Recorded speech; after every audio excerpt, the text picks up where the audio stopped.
Okay, hey guys.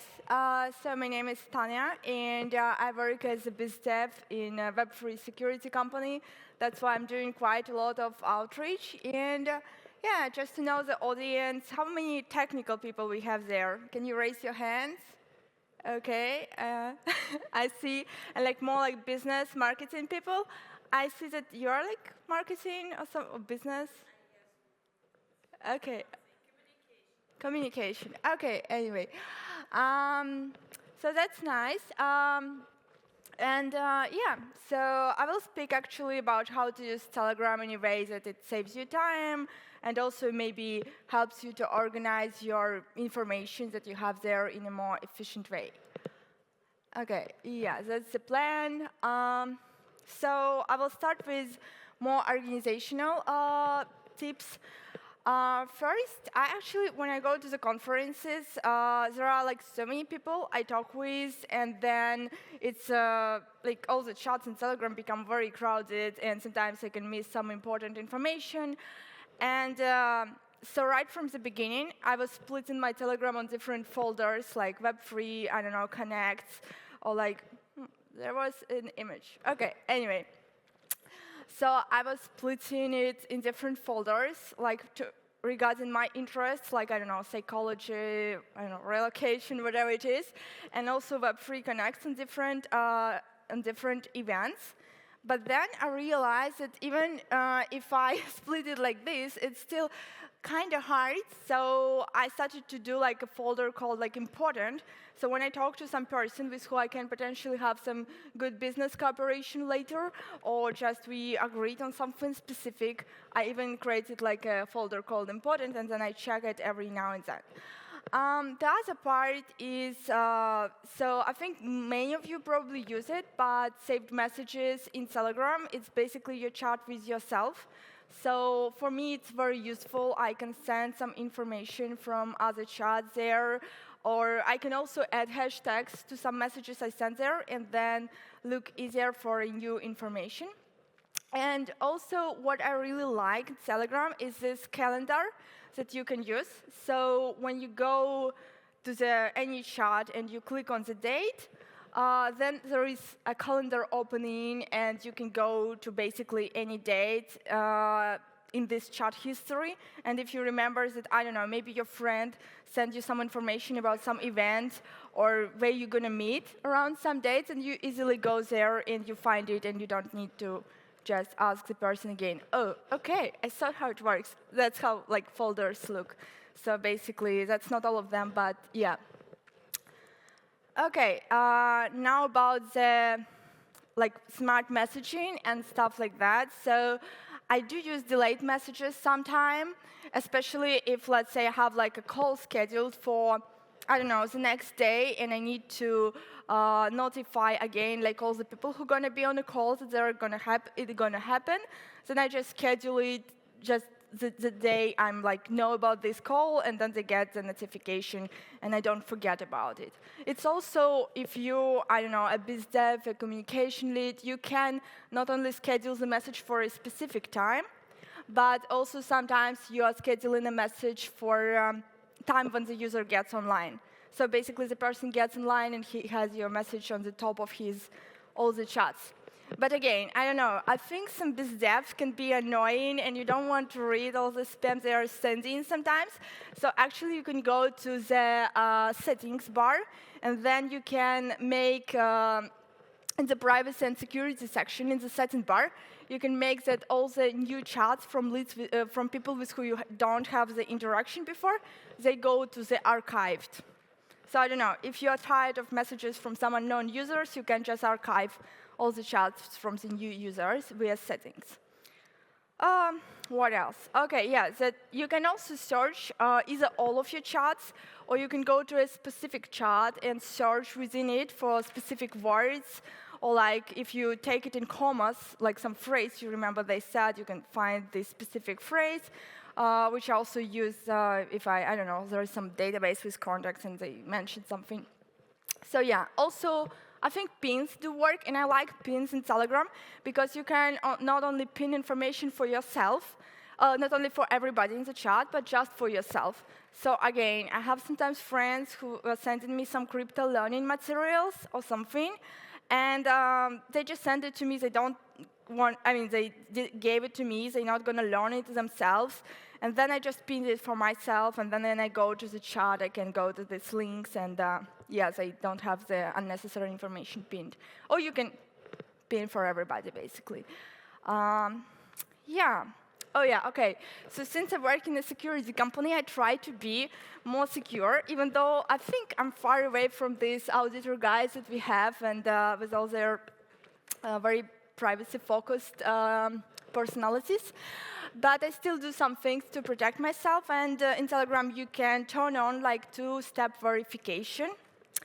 And that's what I would actually suggest everybody to do, because it's easy, and then it's your, I don't know, Telegram profile is way more difficult to get hacked or something. You can also have some privacy features there, like hide your last seen, hide your profile, photo from non-contacts, bio information from non-contacts. Yeah, and you also can restrict who can message you. Actually, to this one I will return later.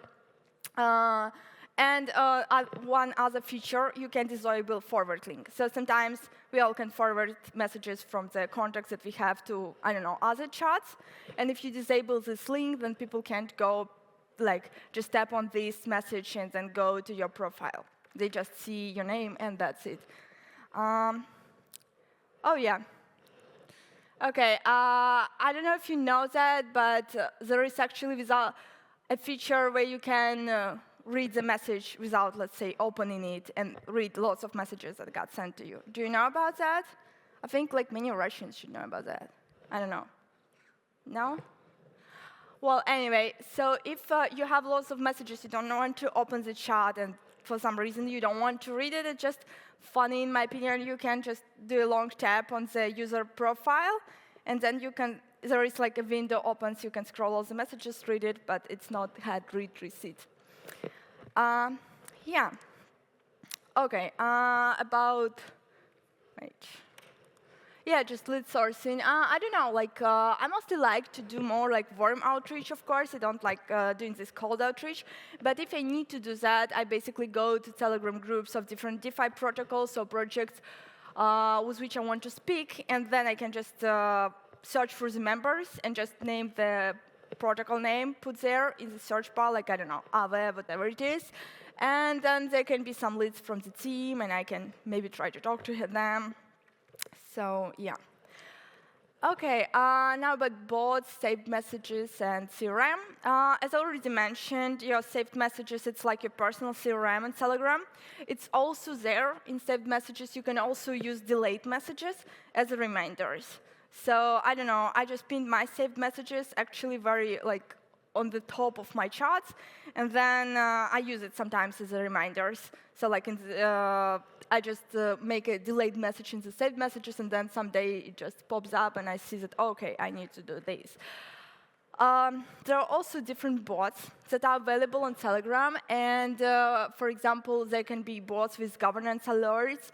There's also, like, for example, a bot called DeFi Mon Alerts. It monitors many protocols. And if there is some, I don't know, governance change or potential for the hack, they send these alerts in bots. And I know that many, actually, DeFi projects use also sometimes the bots for some alerts or something like that.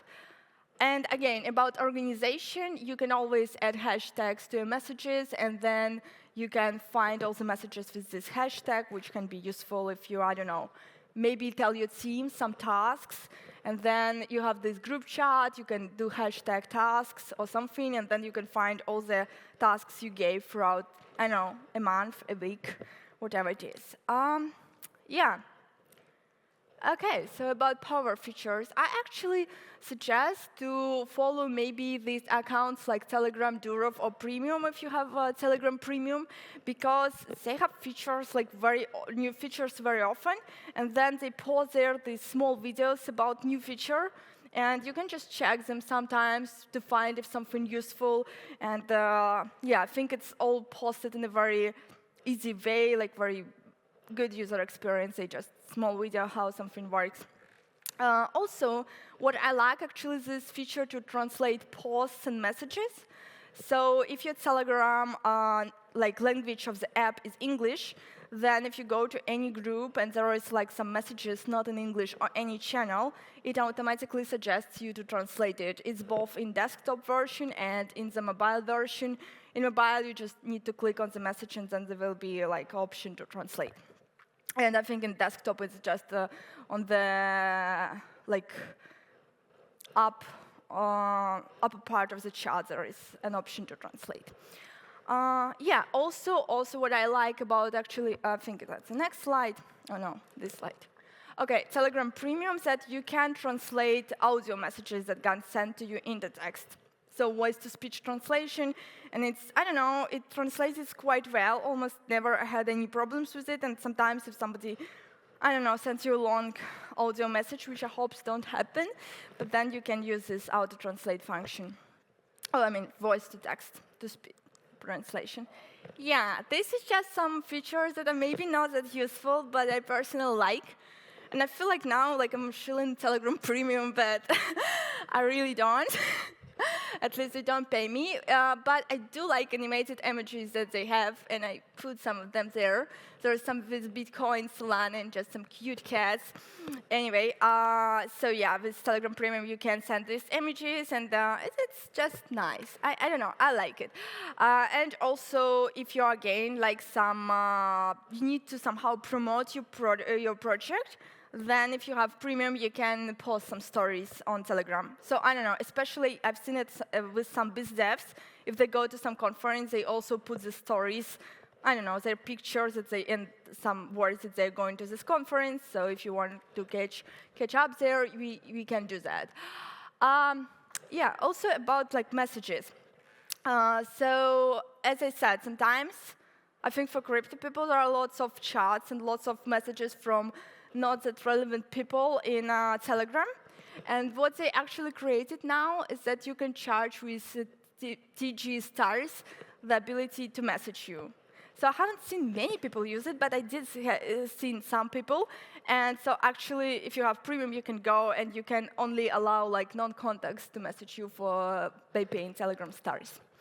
So I don't know how this feature is going to work, but at least they try to monetize many things in Telegram with TG stars, so maybe at some point.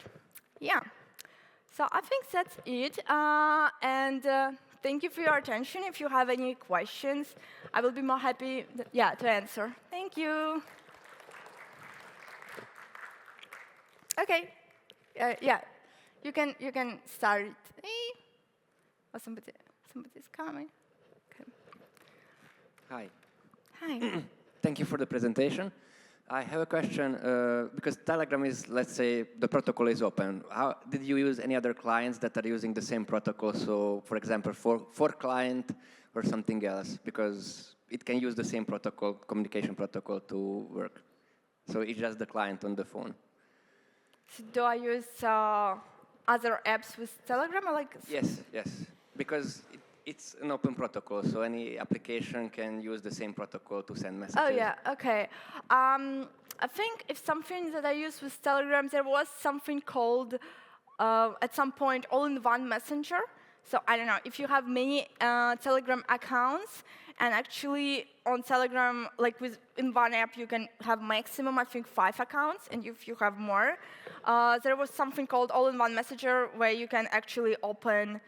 You have this one app, but you can open, 20 Telegram accounts. You can also open some WhatsApp accounts there, and that's always in one app. That's the app I used at some point. OK. Is there any other questions? OK. I think, anyway, I'm short on time probably now. So yeah, I can finish, and thank you for your attention and for the question. Thank you.